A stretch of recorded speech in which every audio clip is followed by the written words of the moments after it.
As per usual, I do just want to place a big spoiler warning on the game I'm reviewing and or analyzing, but that's something you can almost always expect unless it's a smash or pass on characters or something like that. Anyway, in today's holiday special, I'm telling you about the coolest game you've never heard of, the one and only Ghost Trick, brought to you by Capcom, also referred to as CapGod. Chapter 1. Ghost Trick opens with a man in a red coat, recently deceased, with no memory of who he is or why he was murdered.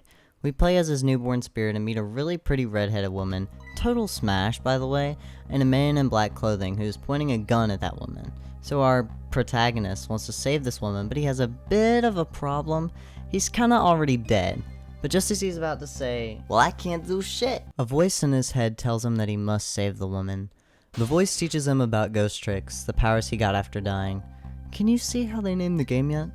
Anyway, the man holding the gun, who is then known as Nearsighted Jigo, needs his villain arc, so he says, Two things are looking pretty damn right now. My eyesight and your future.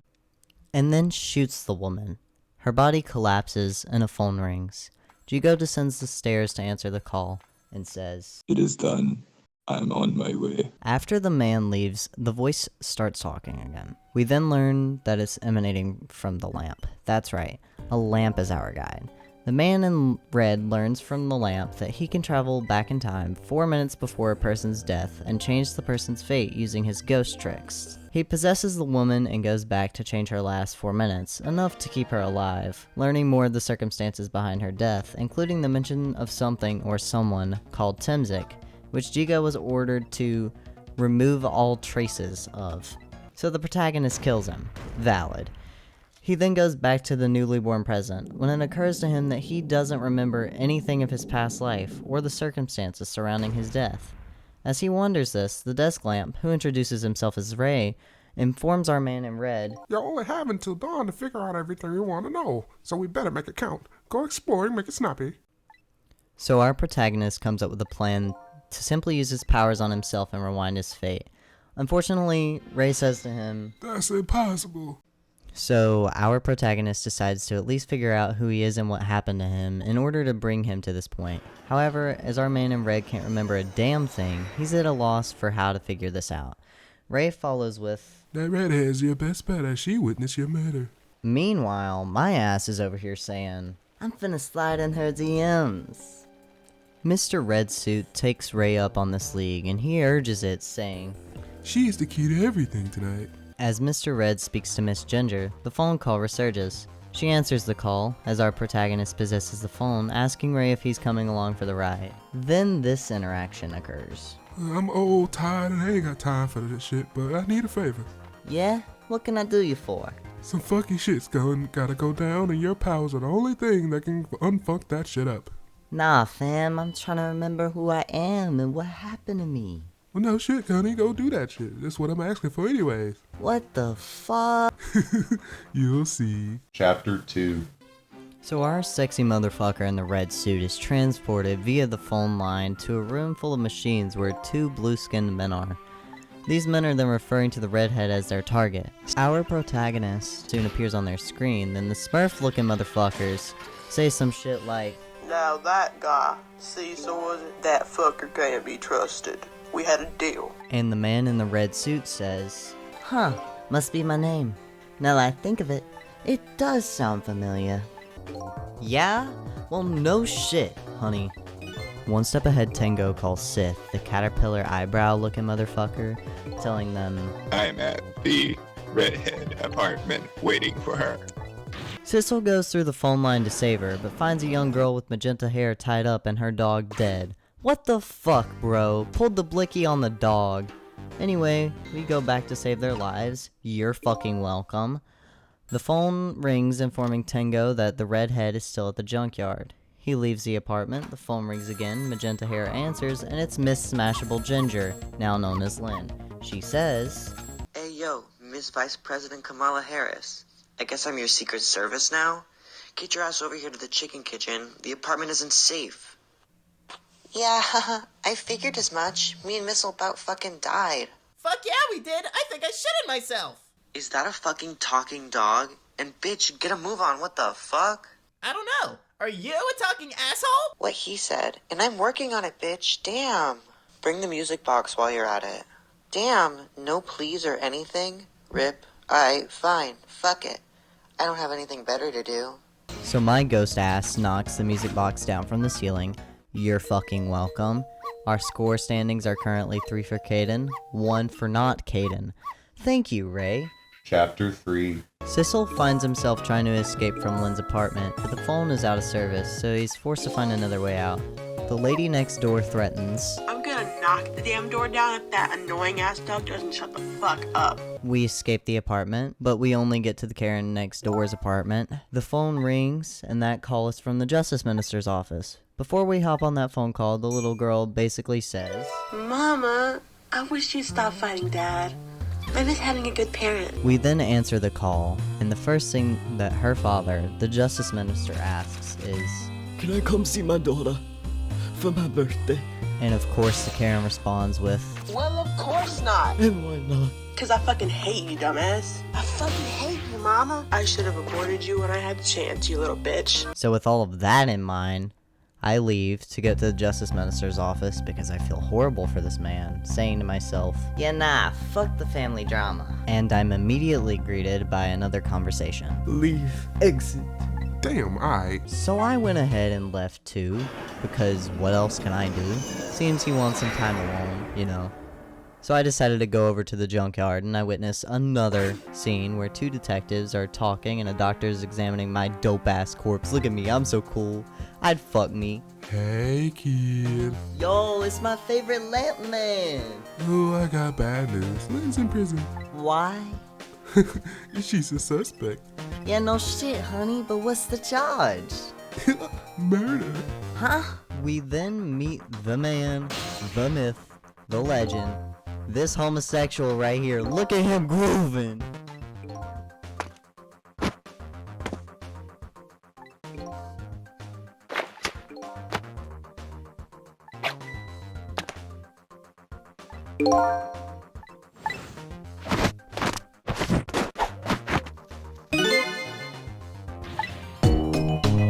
And I say this as a pansexual man. What a fabulous faggot. He calls the junkyard, and this conversation follows. Dude.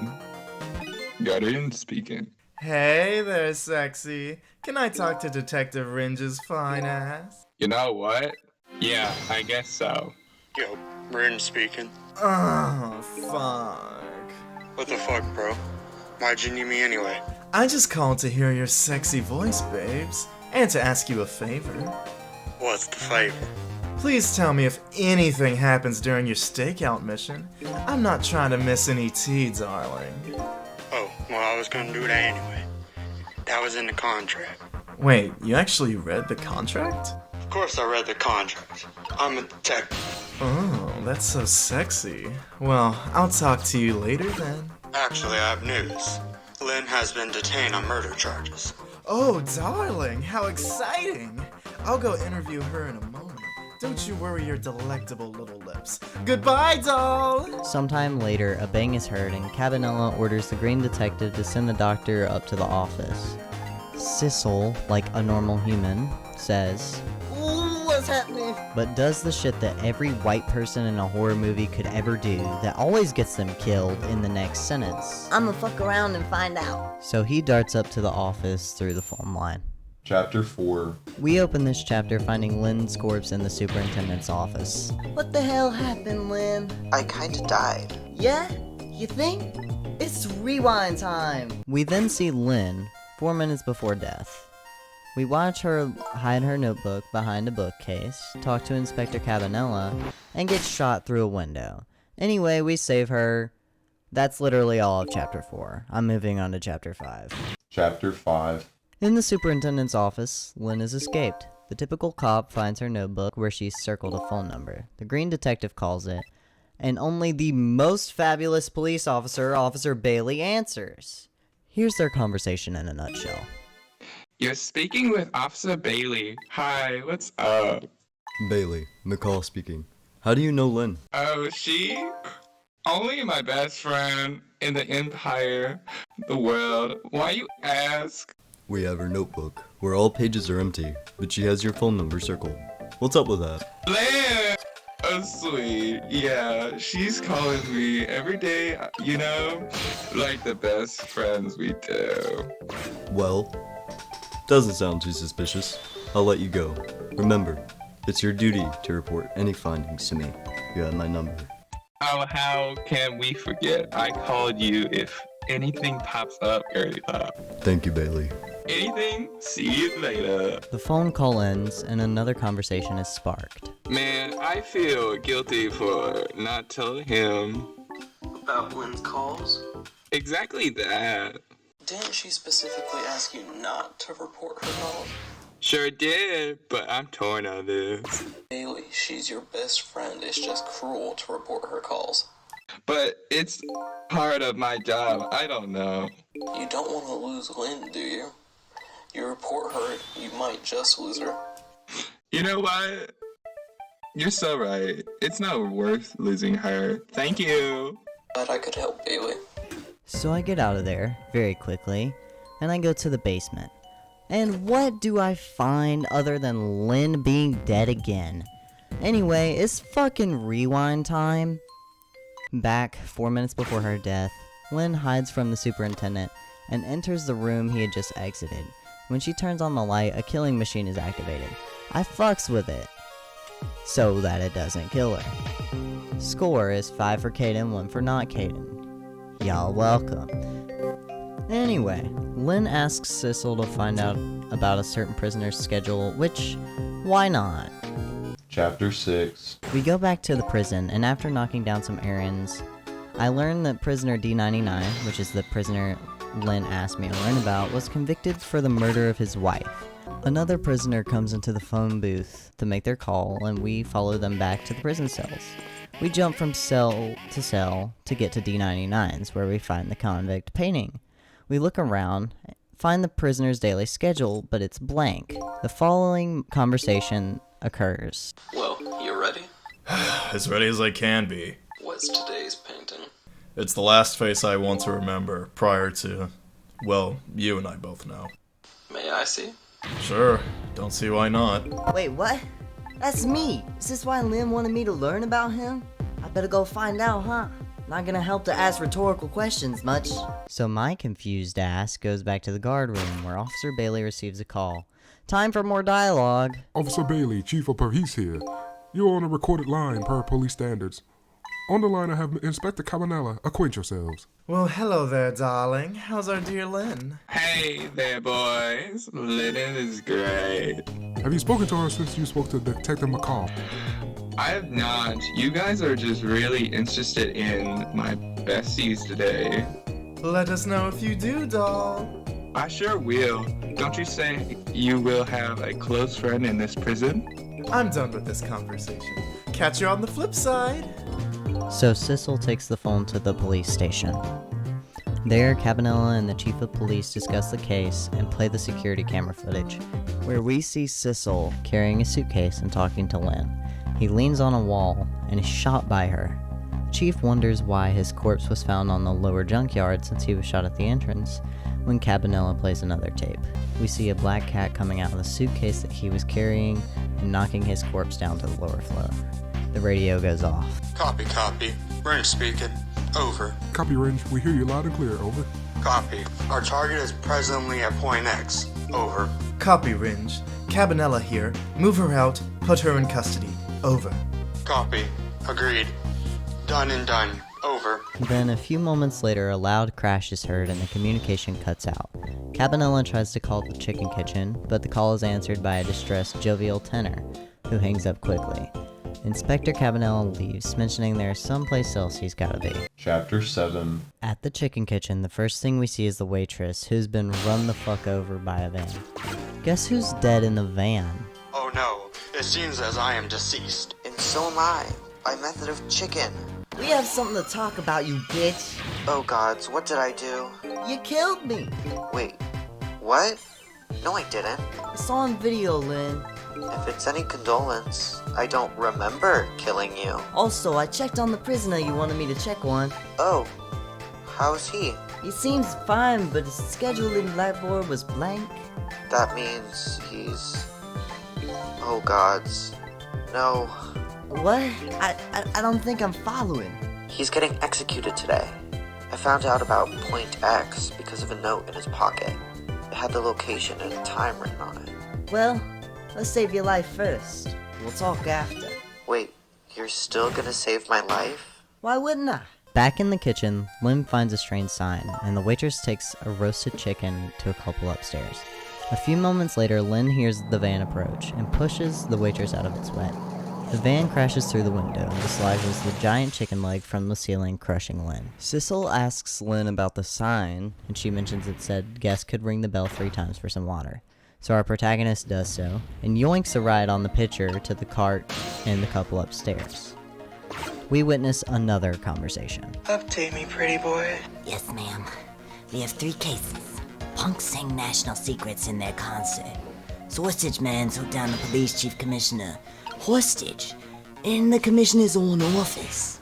Detective Giles is accused of murdering his wife in front of their child. We also have the person who predicted these crimes. We were supposed to have a deal with him. I sense something eavesdropping on this conversation. Should we move on, Dandy? Yes, ma'am. We can. We can also move seats if you so please. I'd love that, dear. Hope you know you're getting pegged tonight if you keep on being such a good boy for me. Ooh, goody. Thank you, Mommy. Anytime, my sweet Dandy. So this lovely couple moves to the back of the restaurant, taking their chicken with them. I ring the bell, causing the waitress to come up to chat with the bartender. She notices the couple left their trunk at the bar and tells them about it. Dandy comes back for the suitcase, and Sissel goes along with it. Beauty once again senses an eavesdropper, a ladybug, and burns off a small corner of the roasted chicken with a lighter. Immediately after, the van crashes through the front window, and Lynn pushes the waitress away. Before the chicken crushes her, though, we save her, as per usual. Now to save Renge. After noticing Lynn at the kitchen and answering a call on the phone, Renge decides to radio back to the station where Inspector Cabanella tells him to go get Lynn. As he drives to the kitchen, he spies on the couple's conversation through the listening device, which leads him to passing out and crashing through the window after Beauty burns the bug off, producing some extremely loud feedback on his end. To avoid his death, Sissel follows him to the phone, where the waitress is revealed to be an undercover agent, who is calling to tell him she'll be bugging the couple upstairs and to check out the feed from his van. Sissel then travels to the kitchen and stops this waitress from installing the bug, averting his fate. Anyway, back to the present. Lynn is busy eating some chicken and talking to Renge. You know, Detective Jowd saved me. Way back when I was a little girl. Oh, really? How interesting. Yeah, I almost got kidnapped. Anyway, since he had the note for this plate, Point X, or whatever codename bullshit, but I could tell it was important. That must have been pretty rough. You're right, actually. It was probably a deal.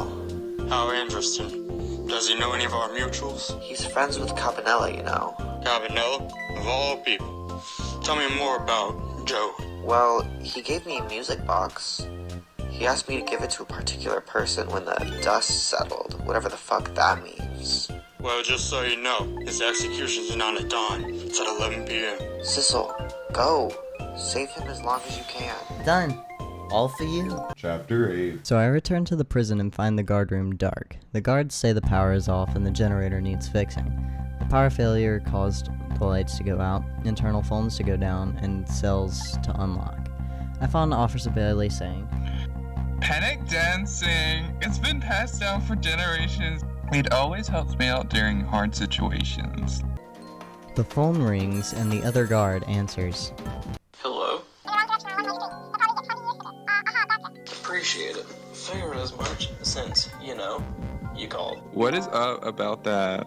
Felt the need to tell me that the lights are off, but the phones are working? Sissel travels by phone to the death chamber and uses the ghost world to see in the dark. He travels to the generator room and finds an officer who dropped a wrench needing to fix the generator, but the wrench was too heavy to manipulate. Sissel opens the officer's toolbox to signal to where the wrench is. The officer repairs the generator when the lights turn on and the cells lock. From the room, Sissel can see the curry-loving prisoner has fallen asleep in a tunnel he was digging out of his cell. Sissel returns to the death chamber to find an electric chair has exploded and killed Detective Jode. Guards who are repairing the chair say it must have exploded because the country has not used the death penalty in years. To get to Jode's bodies, Sissel turns on the electric chair and creates a path by the frightened guard. When he reaches Jode in the autopsy room, this conversation follows. Well, I'm dead. I'm open to this. Not much I can do now. Actually, you're not gonna stay dead long, but My death is welcome. not by Lynn it isn't. Oh, I lost everything for a second there. Lynn, okay, understood. Do you know me? No, I sure don't. So you said I wouldn't stay dead for long. Does that mean you're saving me? Exactly that. Are you sure you're doing the right thing? I don't know, but I trust Lynn. She thinks this is right. Do as you must. We rewind to save Jode. The score is now 7 for Caden, 1 for not Caden, but I like Jode, so I'm not complaining. Before we return to the new present, Jode instructs Sissel to go to the spin. Sissel resolves to help Jode escape the prison so he won't be executed. Chapter 9. Sissel helps Detective Jode escape the prison, but Jode gets caught by Inspector Cabanela before he can leave. It's questioning time, Jode. Sure, go for it. Who am I? I'm only going to say, open Lynn's music box. I don't think you know your true face. Cabanela. Tell me about him. He's determined to keep a clean record, that's for sure. What about the execution? It was only fair that I got executed. In a way, I stole a man's life 10 years ago. The man who took Lynn hostage. We exit the ghost realm and Jode asks for a last call. His wish is granted and he calls the Justice Minister's office, where a frantic Lynn insists that everything is fine when it's obviously not. Like, come on, why even lie? But she hangs up, so she's not in the mood to talk. Whatever. Help her out, will you? Yeah, I was planning on doing that. While you're at it, remember, you can't trust other people's memories. Chapter 10. So I head to the Justice Minister's office. Lynn is on all fours, peeking out behind the desk. Surprisingly, she isn't the one dead this time. Going into the ghost world, it's revealed that the Justice Minister's dead body is behind the desk. I possess him and learn that he was already dead when Lynn arrived. He had died of a heart attack after he dropped his water and pill bottle. Sissel brings Lynn up to speed about what happened at the prison. During the 4 minutes before the Justice Minister's death, he gets a phone call. Hello there, Mr. Minister. Who is this? It's none of your concern, honey. I have your daughter. What? What do you want from me? I need Detective Jode executed immediately. Done. How is my Amelie? Kidnapped. Goodbye, doll. So I buy some time for the Justice Minister by helping him down a pitcher of water. Using a fan and some papers, I was able to reach his medicine bottle and deliver it to him. Anyway, let's return to the present. Jode is innocent. Well, I don't know what you expect me to do, Detective. You little Don't come any closer. Please. Please, Mr. Minister, can you please just cancel the execution? I'll have you know that Jode escaped prison. There's nothing else I can do, Lynn. Oh, hey, Sissel. Who are you speaking to now? Some sort of ghost? Well, yeah, actually. Exactly that. Shit.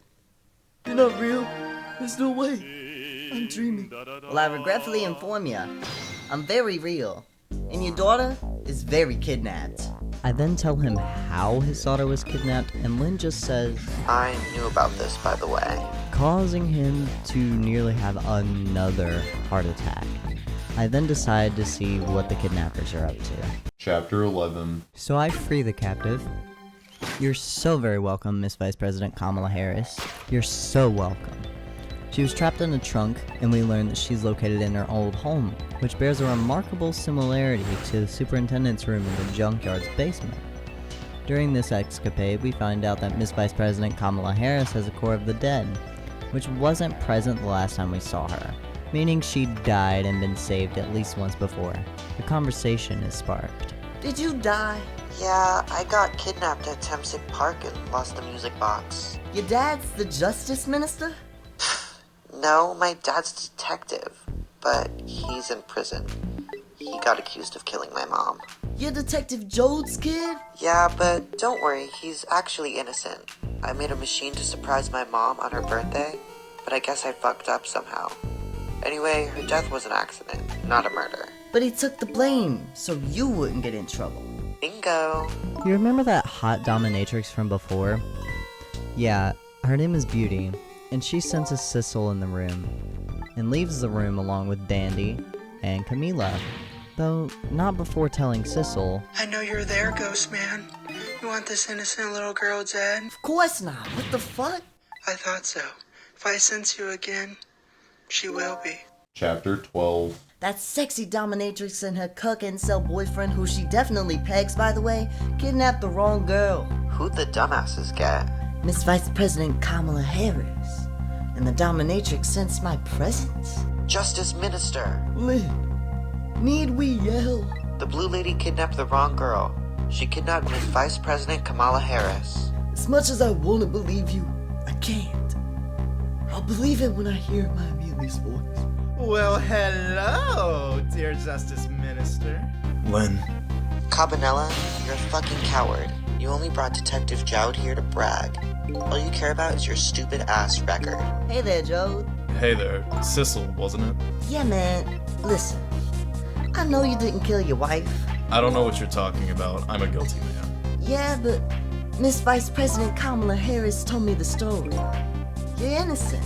The machine made an impossible move. Cupid spun and let my guns fuse instead of the party poppers. I'm not guilty because I killed my wife. I'm guilty because I altered the crime scene. Yeah, but you did it for the right reasons. You didn't want her to get in trouble. You did the right thing. You're on the nose with that one, son. So why don't we prove your innocence?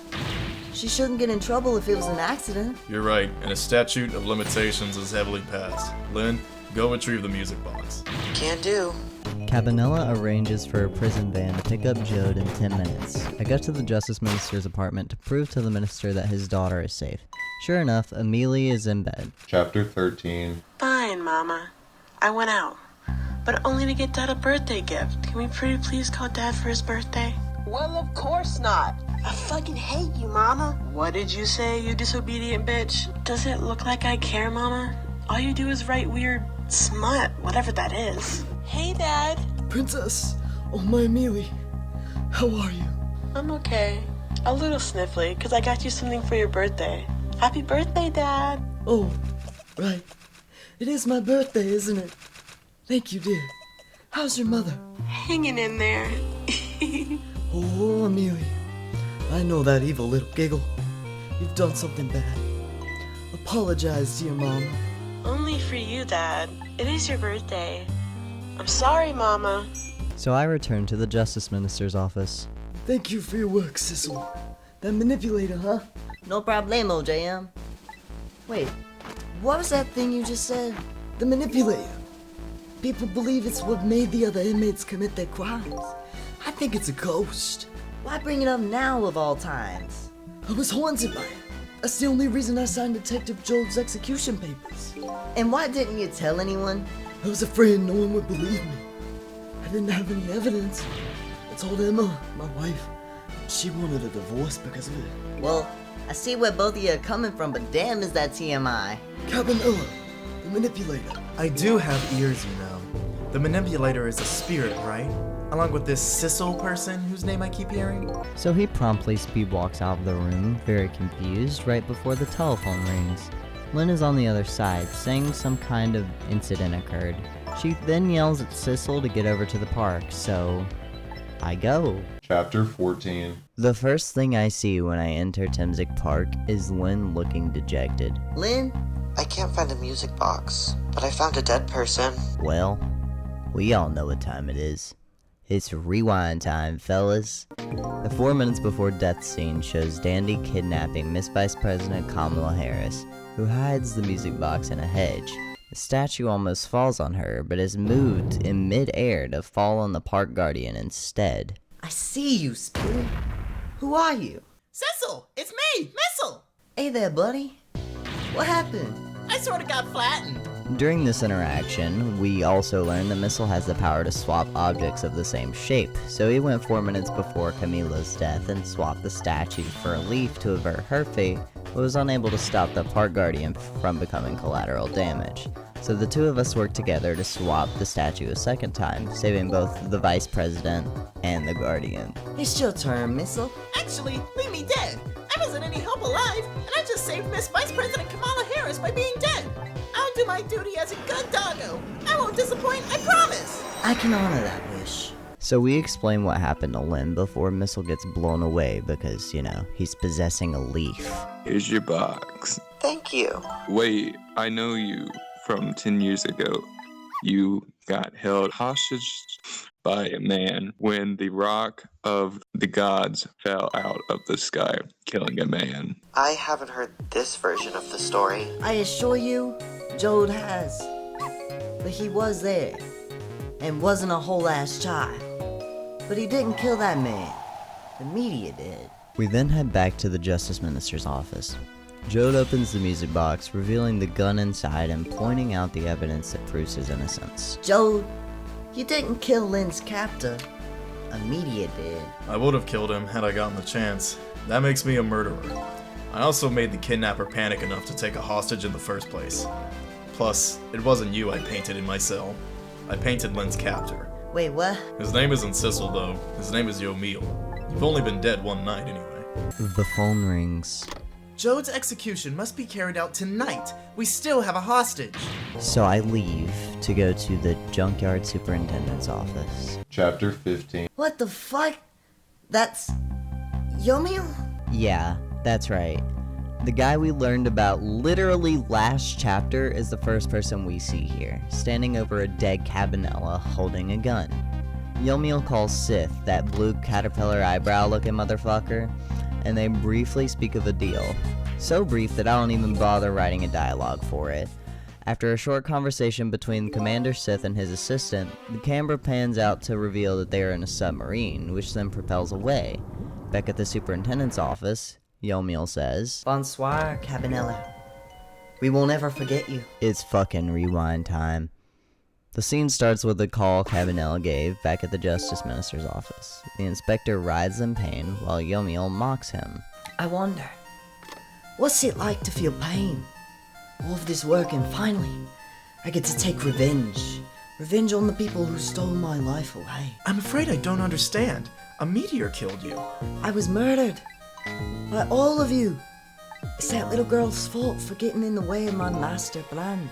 You and your childish clean record. So Cabanela shoots this guy, but apparently he's immortal and inharmable because he gets up as if he hadn't just gotten shot in the chest with a goddamn pistol. Like, homie took no impact damage. Then the homie just yoinks the blicky from Cabanela and shoots him, saying, It's my duty to wipe out those who know about the Timsy. Bonsoir, Cabanela. We won't ever forget you. Fuck! Rewind time, take 2, action. Wait, Sissel! I have awakened! While trying to save Cabanela, we go into the room below, finding it destroyed. The Pigeon Man is lying dead under the rubble. After being possessed, he quickly becomes conscious and says the room blew up. Good thing we're rewinding, so 4 minutes before his death, Yomiel is laying on a table while the Pigeon Man waves over him with some sort of device. He then gets up from the table, saying, You fools! Can't you see? I'm simply a shell. I died 10 years ago. I have control over everything. I could be a god. But my powers, I need it elsewhere. First things first. I have to kill everyone who knows about the Tenzing and my powers.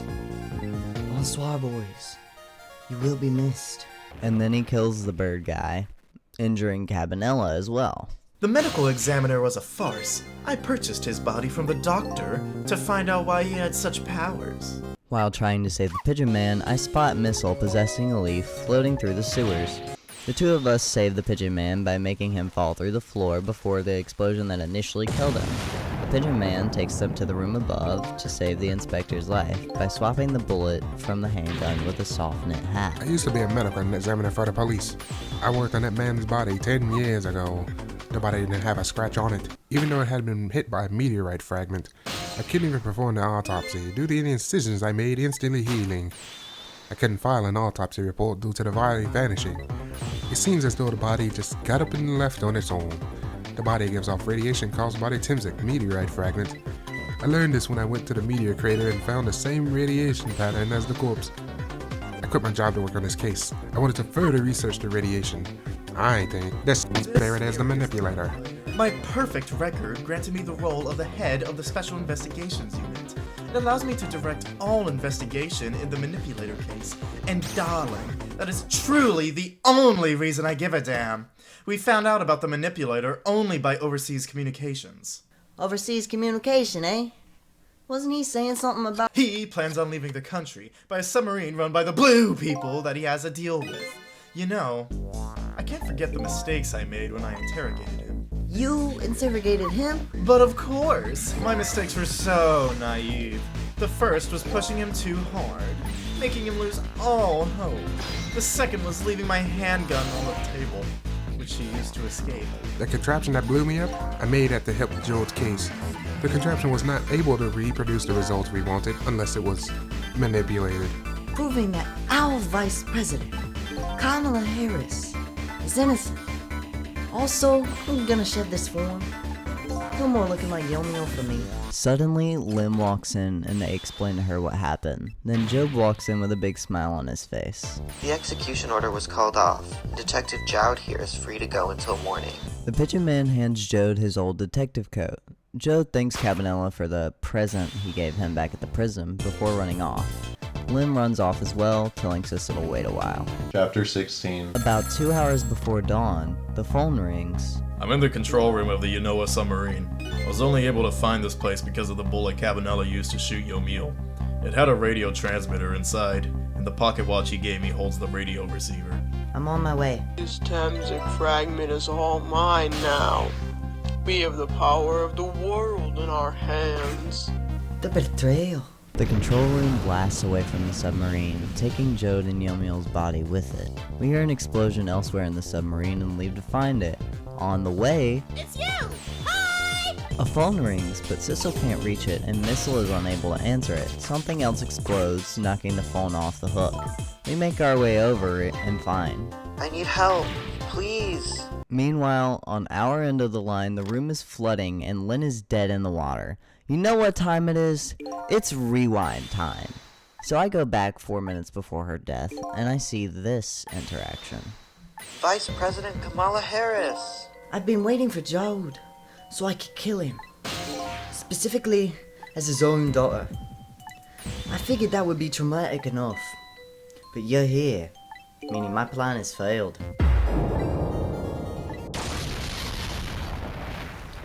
Judging off the sound that we just heard, I'm assuming that I've been betrayed. Lynn then pushes the possessed Camila out of the way of falling Rebel, getting crushed underneath it in the process. During the 4 minutes, Sissel and Lynn travel to a different part of the Yanoa and see Sith and his crew leaving in an escape pod before launching a torpedo at the submarine to sink it, aiming to trap the manipulator at the bottom of the ocean forever. They manage to stop the torpedo from exploding, but it still hits the Yanoa. Since it did much less damage this time, the rebel didn't fall, and Lynn's 5th death was averted. I'm so sorry, Lynn. I didn't mean to. It's okay. Well, she's out like a light. Oh, by the way, Sissel, neither of us can swim. They start climbing a ladder to a door on a higher level, but the entire submarine turns nose up. Missile and I have to manipulate and swap pieces of broken machinery to help Lynn and Camila reach the door at the top while the water level continues to rise. They reach the top, but the door won't open. Right when the water is about to rise up to the very top, the door bursts open and a giant claw comes through, dragging Lynn and Camila up into the room. Chapter 17. Lynn and Camila are lying in the overturned Yanoa with some kind of monster made of trash. It had just saved the two from a damp demise. The monster rearranges itself into a more humanoid form, looking somewhat similar to Yomiel, then starts talking to Lynn. Yamiel, aren't you supposed to be evil or some shit? Like I was saying before, I've just gotten betrayed. You have the spirit with you. I don't think I've left his side yet. And if I have, it wasn't for long. So you've been the one saving her this whole time? Yeah, he's been the best help I could ask for. Wait, why'd you save us if you wanted revenge? You know, Sissel, soon enough, you'll know who you are. And Lynn, I've been fooled. Sith and his goons figured out the source of my powers, the Timzik fragment, and stole it while I wasn't in my body. Hence why I'm no longer in my human form. What does this fragment even do? The fragment has two effects on living things: power and time. I truly wanted revenge on the people that stole our lives, but the meteorite holds radiation that gives spirits special powers. Everyone gets different abilities that change over time. First, I could only manipulate small living creatures. Wait, how did I get my powers then? If we're two different people? You're getting ahead of yourself, Cecil. But to answer the question vaguely, a spirit is only given powers if it dies while exposed to Timzik radiation. Which is how Missile got his powers. He got run over beside the meteor fragment back in Timzik Park. Correct. The radiation's effect on time is centered around the theme of death. Like how you and Missile can go 4 minutes before someone's dead. This power in my existence a contradiction. As long as my body had the fragment inside of it, my body cycled between life and death, which is similar to my body being frozen in time. Hence why my body's autopsy failed. Well, that's understandable, but what about the Yanoa people? I made a deal with them. I made the blue people promise to cooperate with me for a deal, which I fulfilled on my end. I didn't know they had their own reason to cooperate, which is to wipe out everyone who had something to do with the Timzik, including myself. They stole the Timzik fragment lodged in my body, and now I'm stuck in this submarine with you. Is there anything else we should know while you're here and talking? Actually, yes. I need to inform you. I manipulated Lynn into shooting me. At that time, I told her how I was the one to kidnap her 10 years ago. When I was manipulating her, Lynn fought back, missing the first shot. But I was able to hit the mark on the second try. The plan was to get her arrested for murder, but the Yanoa people had other ideas. They just wanted her taken out, which is why Jigo was there to kill her. Before this could happen, you came into play, Cecil. I was meant to meet up with the Yanoa people after that happened, but my body was taken by Cabanela before I could do that. Wait, why do they want me dead? Not because you already knew about the Timzik fragment, but because you're looking in the Jowd's case, and they figured you would find out eventually. Well, I guess I understand how you feel. Cut off from the world, sinking slowly to the bottom of an endless sea. Ah! Submarine, am I dead? No.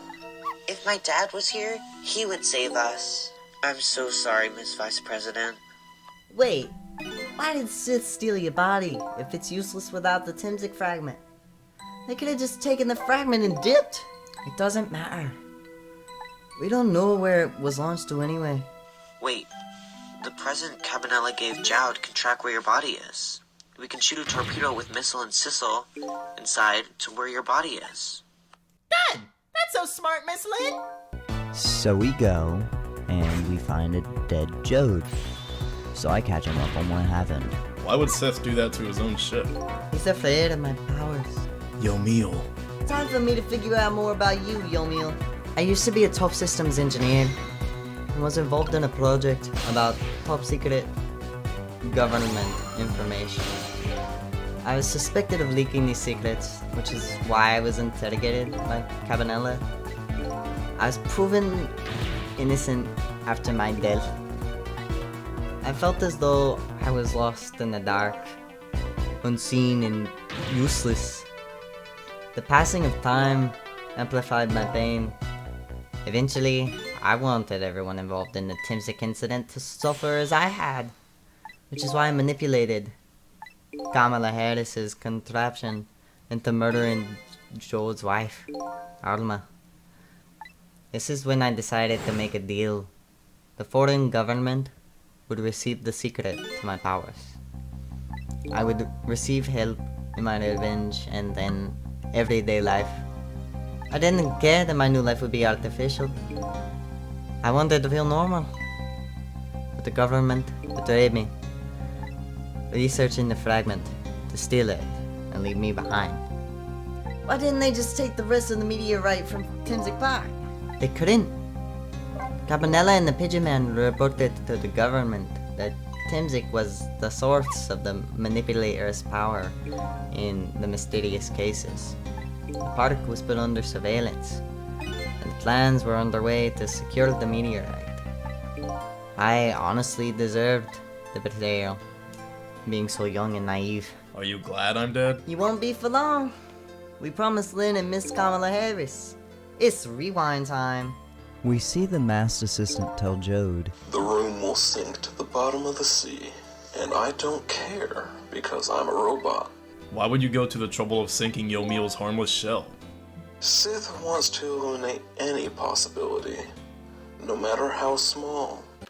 The robot then activates a hidden machine gun that kills Jode. So I rewind again, and Yomiel's body now has a core because the Timsic fragment is gone. The possibility the robot referred to was time being rewound to 4 minutes before my death. But nobody knows when my time of death really was.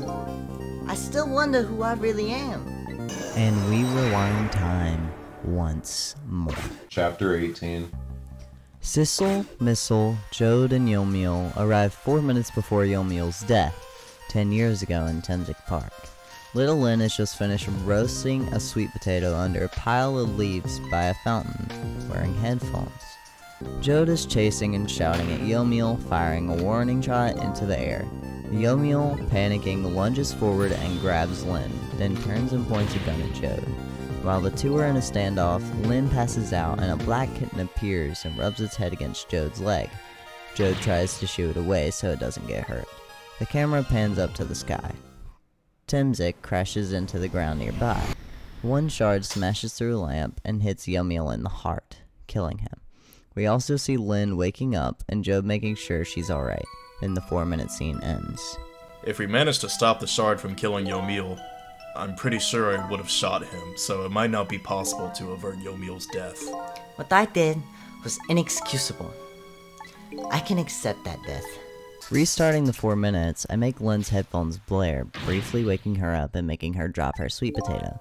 The ghosts use it to get to the fountain, where they use the water nozzles to get another sweet potato within swapping range of the statue from way back in the story, whose name is Mino, by the way. After that, Missile swaps Mino with the lamp the shard pierced. When the shard falls, it now ricochets off Mino, but pierces through Jode's leg. Put the gun down, Jode! If you don't put it down, you're gonna kill him! Okay, apparently Jode's screaming at his past self now.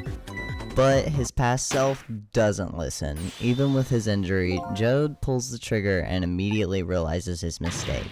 Missile possesses the bullet at the last second and swaps it with the roasted sweet potato. Instead of killing Yomiel, this makes him drop Lynn and stumble backwards onto a sharp spike in the lamppost.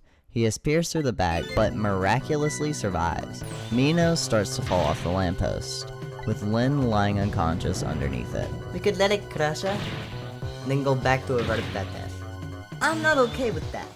She'll still remember that death. Yomiel instructs Sissel to make one of the fountain nozzles spray as hard as it possibly can, launching the lamp. He then orders Missile to swap the lamp with Mino.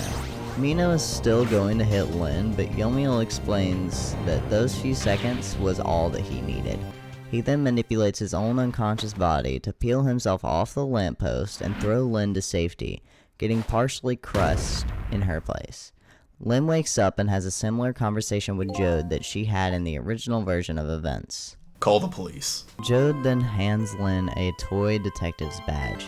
She runs off and he turns to Yomiel. What made you do such a reckless thing? I'm not quite sure. It was almost like my body was moving on its own. But I'm glad it did. Lynn returns, holding the kitten and worrying about how limp it is. Jode says it looks unconscious but not injured. He adopts the kitten, and this conversation happens. It looks like his fate just changed in a big way. Whose fate? The kitten's. Sissel's. I'm a fucking cat? These long, lonely 10 years. You were my one and only friend. How about it? Do you remember now, old friend? Sissel finally regains his memories and takes on his true face, the Black Kitten, all grown up and wearing a red bandana around his neck. His internal monologue explains that 10 years ago, Sissel was a little kitten that wandered into the park, weak and alone, begging. Somebody, please, reach a hand out to me. Yomiel chimes in explaining his side of the story. I had just died at the time, and had lost my memories. I reached out to you, jumping into your body. I lived as a cat for a while, until I regained my memory and left to get my own body back. I hurried to my fiance's house, but I was too late. I found a note that said, I'm coming to you, Yomiel. I named you Sissel in her memory. As time passed, my powers gradually changed and grew, eventually allowing me to manipulate people. And that was when I began to grow twisted. I wanted light. Distorted, artificial light. But when I manipulated Lynn, she fought back. And one bullet had instead fired into the back I was carrying, with you inside. Since you died near the shard in my chest, you developed powers of the dead. I didn't stop your meddling throughout the night because I simply don't have the power to rewind time. With the final fate averted, everyone meets in the ghost world for one last time. I'm glad my revenge failed. It was over when Lynn showed me sympathy on Yanoa. Past 10 years won't fully vanish. The four of us will keep the memories. I'm sorry I killed you. Sissel, Missel, and Yomiel say their goodbyes, saying they're very glad to have met and will never forget one another. As they go back to the present, another interaction is had. Long time no see, kiddo. Hey there, Ray. I wanted to thank you before I ceased to exist. Oh, right. I still don't know who you are. Care to explain? Ray shares a third timeline, where Lynn's first death had never been averted, leading to Yomiel and Tengo killing Camila and Missile, who died near enough to Yomiel's Temzik fragment to develop powers of the dead. But since Missile's power is too situational, he couldn't avert any deaths. He followed Yomiel, ending up sinking in the Yanoa control room and rewinding 10 years, then waiting for this night to come again. Hey, it's me, the Pomeranian. It was me the whole time. I'm the lamp. I was the lamp. I was, back dancing back and forth. It's me. This is me. Sissel had wandered off the first time, so Ray waited at the junkyard to give him the information he needed to be set on the right path. If he hadn't lied about ghosts ceasing to exist at sunrise, Sissel wouldn't have gotten to the Yanoa in time. He thanks Sissel from the bottom of his heart, and everyone heads back to the new present. They arrive in a dark room. Lynn turns on the lights, which sets off a working version of Camila's contraption, celebrating her becoming a detective. Camila introduces Lynn to her kitten Sissel, saying that he's a very special kitten because he hasn't aged in 10 years. Lynn picks him up and Sissel enters the ghost world, revealing that the Temzik fragment is in his chest. The credits show Cabanela arriving for the celebration, the blue detective dancing down the stairs, the waitress from before planting a bug in the police chief and Renja's chicken to eavesdrop to see who they'll promote for the Special Investigations Unit. The curry-loving prisoner is ordering a new menu item he suggested at the chicken kitchen. Beauty and Dandy are failing a heist. Emma and Amelia are visiting the Justice Minister's work. Sith is getting scared by his assistant's head popping off. The Rockstar prisoner playing at Temzik Park. The park guardian waving pamphlets around, and Bailey dancing. Yomiel is panting in his cell when a guard informs him that his sentence is over and his fiancée is waiting outside. He pauses before leaving his cell to say, "Thank you, Sissel." The final moments of the game reveal his painting to be a black cat with a red bandana, sitting in front of the moon. It also shows a framed picture of Cabanela, Jode, Lynn, Camila, and Missile at the celebration, including with Sissel leaping down from the painting to join them in the photo. Thank you. Well, we've made it to the end of the video. I want to take a second just to personally thank everyone who put their time and effort into this project with me, so I made a credit sequence. Amelie was played by Faith, Beauty was played by Ava, Cabanella was played by Ransom, I played Dandy, Detective Jode was played by Ransom, I played Detective McCaw, Detective Wrench was played by Ava, Elder Missile was played by Rob, Emma was played by Faith, Jigo was played by Sal, I played the Justice Minister, the Justice Minister's garb was played by Rob, Camila was played by Indigo, Lynn was played by Indigo, the Masked Assistant was played by Eli, Missile was played by Ransom, Officer Bailey was played by Sal, Pigeon Man was played by Rob, Police Chief was played by Rob, Ray was played by Rob, I played Sissel, Sith was played by Faith, Tengo was played by Sal, the unnamed officer was played by Eli, I played Yomiel, and Yomiel's fiance was played by Indigo. Of course, a big thank you to Capcom. Without them and the wiki, this video wouldn't exist. I owe so much to all of these people. But I also owe a lot to you, viewer. Thank you, most of all, for devoting your time to this video.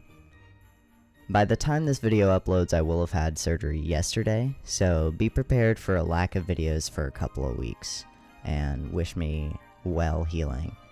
I hope you enjoyed this video. Happy holidays, and peace out, my fellow Rainers.